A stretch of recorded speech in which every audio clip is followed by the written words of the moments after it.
लेकिन सेवा में चयनित होने से पहले आप लोकसभा सचिवालय के राजभाषा प्रभाग में 2 साल सेवा कर चुके हैं।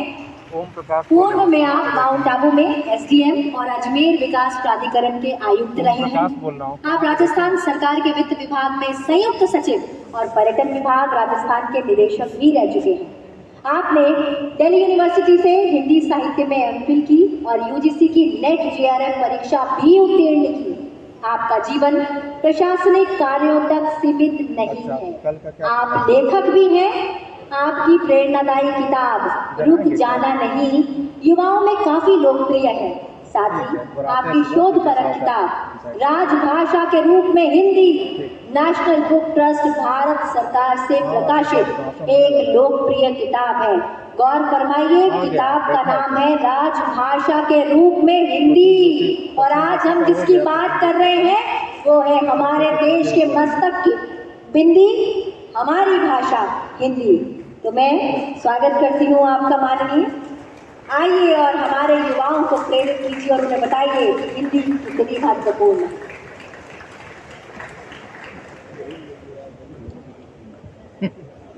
धन्यवाद।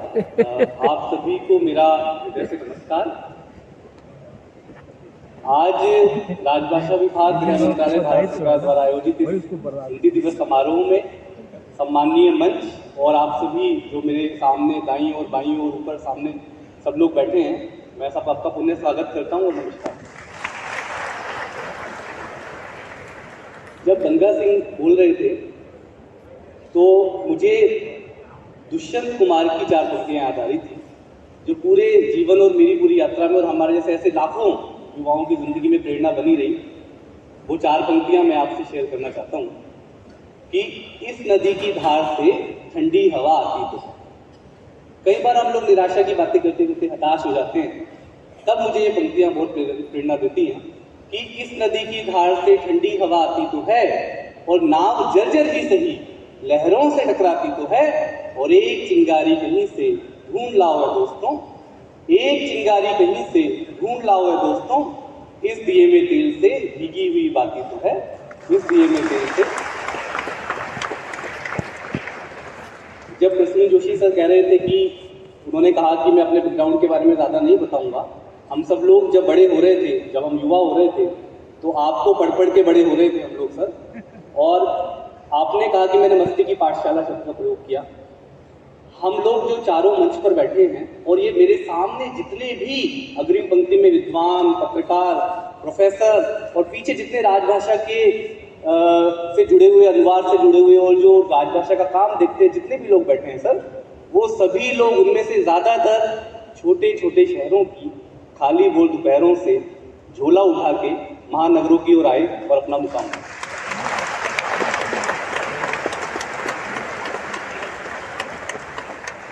प्रसून जोशी सर ने स्वयं बताया कि वो देवभूमि उत्तराखंड से आते हैं। जब पैनल बनाया गया होगा तो आयोजकों ने शायद इस पहलू पे गौर न किया हो। प्रसून जोशी सर स्वयं देवभूमि उत्तराखंड से आते हैं। उनके बगल में बैठे हैं पंकज त्रिपाठी सर, वो बुद्ध और महावीर की भूमि और अपने देसी अंदाज के लिए मशहूर बिहार से आते हैं।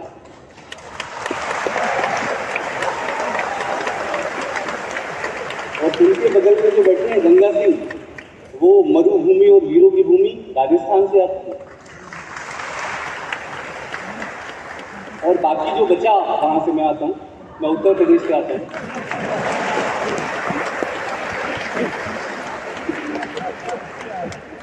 तो ये वो लोग हैं और इनसे प्रेरणा लेनी चाहिए। न केवल इनसे प्रेरणा लेनी चाहिए बल्कि आप सबसे प्रेरणा लेनी चाहिए, जिन्होंने हिंदी को अपनी मजबूरी नहीं अपनी मजबूती बनाया। ये वो लोग हैं जिन्होंने हिंदी को अपनी मजबूरी नहीं बनने दिया, जिन्होंने हिंदी को अपनी मजबूती बनाया, अपना मुकाम बनाया और आज हम सबके सामने प्रेरणा के रूप में हमारे बीच उपस्थित। एक क्लास चल रही थी, जिसमें एक शिक्षक ने कहा बच्चों से कि उन्होंने क्या किया, ब्लैक बोर्ड पे एक रेखा खींची और बच्चों से कहा कि आइए, कोई आप में से आइए और इस रेखा को, लकीर को छोटा कर दो। पहला विद्यार्थी गया, उसने डस्टर से उस लाइन को थोड़ा मिटाया और वो रेखा थोड़ी छोटी हो गई। दूसरा विद्यार्थी गया, उसने थोड़ा और मिटाया तो वो रेखा और छोटी हो गई। तीसरा विद्यार्थी जब आया तो उसने क्या किया, उस रेखा से कोई छेड़छाड़ किए बगैर एक दूसरी रेखा उसके नीचे उससे लंबी थी। आज हिंदी दिवस समारोह में हम सबको अपनी दिशा आज इसी तरह तय करनी है कि हमें दूसरों की लकीर को छोटा करने का सोचना भी नहीं है और अपनी लकीर को बड़ा करना।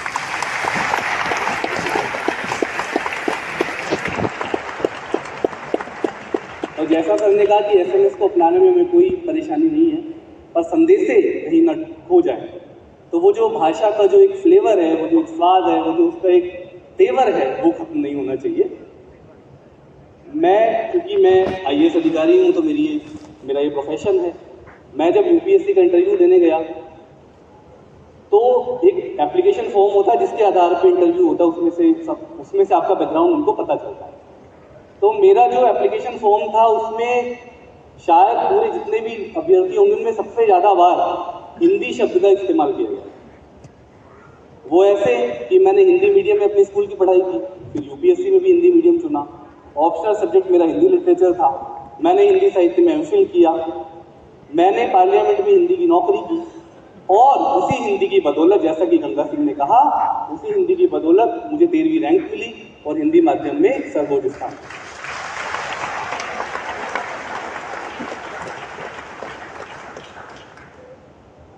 एक बार मेरे एक दोस्त ने मुझे WhatsApp पे एक मैसेज किया, जैसे हम लोग आपस में करते हैं और एक दूसरे का हालचाल पूछते हैं।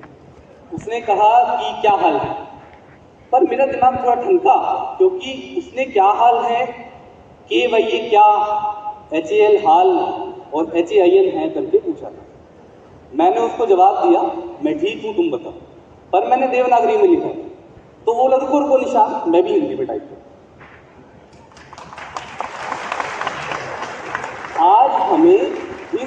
आज समारोह में जब इतने सारे हम लोग यहाँ इकट्ठा हुए इस स्टेडियम में उत्सव की तरह मना रहे हैं, तो आज हम सबको यहाँ से ये संकल्प लेके जाना है कि हम अपने रिश्तेदारों, अपने दोस्तों को जब हिंदी में बात करेंगे तो देवनागरी लिपि में ही टाइप करेंगे, और जब इंग्लिश में करेंगे तो इंग्लिश में करेंगे। और ये इतना आसान है कि यूनिकोड आ गया है, हिंदी टाइपिंग को सीखने की जरूरत नहीं है। आपको लिखना है के भाई ये क्या, और वो क्या हिंदी में अपने आप आ जाएगा, वो इस टाइपिंग का ऑप्शन आ गया है। तो ये अगर हम कर लेंगे तो भाषा का जो धीरे धीरे जिसका डर हम सबको सताता है, और जिस तरह से अफ्रीका की भाषाएं धीरे धीरे मरी, उस तरह से हमारी भाषाओं के साथ नहीं होगा। ये मेरा आह्वान भी है, मेरा निवेदन भी है। और निश्चित रूप से इसमें कोई संदेह की बात नहीं है कि इंटरनेट पे और सोशल मीडिया पे हिंदी का प्रयोग लगातार बढ़ा है, इसमें कोई संदेह नहीं है।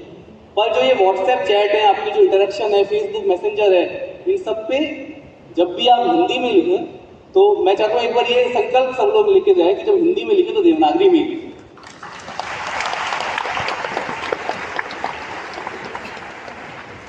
रही बात युवाओं को गर्व की अनुभूति कराने की, तो अब हिंदी केवल युवाओं को गर्व की अनुभूति कराने तक सीमित नहीं है। अब हिंदी पिछले 1 दशक 2 दशकों में रोजगार का बहुत बड़ा माध्यम बन के उभरी है, चाहे वो मीडिया का क्षेत्र हो, चाहे वो फिल्म इंडस्ट्री हो जिसमें script writing, dialogue writing, dubbing, इस तरह के काम में, विज्ञापन का तो मैं क्या कहूँ, स्वयं हेड गुरु यहाँ पर बैठे हुए हैं। ट्रांसलेशन में बहुत बड़ा रोजगार उभरा है, और विदेशी भाषाओं से, दक्षिण की भाषाओं से अंग्रेजी से हिंदी में अनुवाद की जो इंडस्ट्री है वो बहुत आगे बढ़ी है। लेखन में, राइटिंग की जो दुनिया है उसमें हिंदी में बहुत उभार आया है, और हिंदी के लेखक आज न केवल लेखन की दुनिया में, फिल्मों की दुनिया में भी उन्होंने अपनी एंट्री कर ली। पॉडकास्ट है, रेडियो है, दुनिया भर के माध्यमों में, खासकर मीडिया और बाजार में हिंदी ने अपना वर्चस्व बनाया है। लेकिन यहाँ मैं ये भी ऐड करना चाहूँगा कि देखने और सुनने के माध्यम के रूप में हिंदी का प्रयोग लगातार बढ़ा है। मिलियंस और बिलियंस में हिंदी के यूट्यूब वीडियोस में व्यू आने लगे हैं, पर लिखने और पढ़ने की भाषा के रूप में अभी भी और ध्यान देने की जरूरत है, ताकि ज्ञान की भाषा के रूप में, पढ़ाई की भाषा के रूप में, मेडिकल और इंजीनियरिंग की पढ़ाई की भाषा के रूप में हिंदी और आगे बढ़े। और मैं अपनी बात को कुछ इस तरह से कहना चाहूँगा कि आज का जो युग है और जो ये हमारा दौर है, युवा उसी चीज़ को लाइक करते हैं जो कूल होती है, जो बिंदास होती है। और ये जो लोग मंच पे बैठे हैं, चाहे वो रंग दे बसंती के लिरिक्स हों, चाहे वो अपने चिर परिचित देसी और अंदाज के लिए मशहूर पंकज त्रिपाठी जी हों, ये वो लोग हैं जिन्होंने हिंदी को कूल बनाने का काम किया है। और हिंदी को युवाओं से जोड़ें। और जो भी आपको देसीपन, अपनेपन और नॉस्टैल्जिया का एहसास कराएगा वो आपके दिल पे दस्तक देगा। इसीलिए हिंदी है जो हमारी घर, हमारी चौपाल, हमारे गांव का एहसास हमें कराती है। चाहे हम कितनी कटर पटर करें इंग्लिश में सेमिनारों में, लेकिन जब हंसते हैं, रोते हैं, गुनगुनाते हैं, मुस्कुराते हैं और जब बहुत गुस्सा होते हैं तो भी हम अपनी मातृभाषा में और हिंदी में गुस्सा होते हैं। तो इसी के साथ अंत में एक बहुत प्रिय कविता है मेरी। आप सब लोग जो खासकर हिंदी क्षेत्र से अगर बाहर कहीं नौकरी कर रहे होंगे या कहीं आप कभी बाहर पोस्टिंग रही होगी आपकी, केदारनाथ सिंह जी की बहुत लोकप्रिय कविता है मातृभाषा, वो उसका मैं पाठ करता हूँ आपके सामने और एक एक शब्द पे आप लोग ध्यान दीजिएगा। जैसे चींटियां लौटती हैं बिलों में, जैसे चींटियां लौटती हैं बिलों में, कठफोड़वा लौटता है काठ के पास। वायुयान लौटते हैं एक के बाद एक, लाल आसमान में डैने पसारे हुए हवाई अड्डे की। ओ मेरी भाषा, मैं लौटता हूं तुम में, जब चुप रहते रहते अकड़ जाती है मेरी जीभ और दुखने लगती है मेरी आंखें।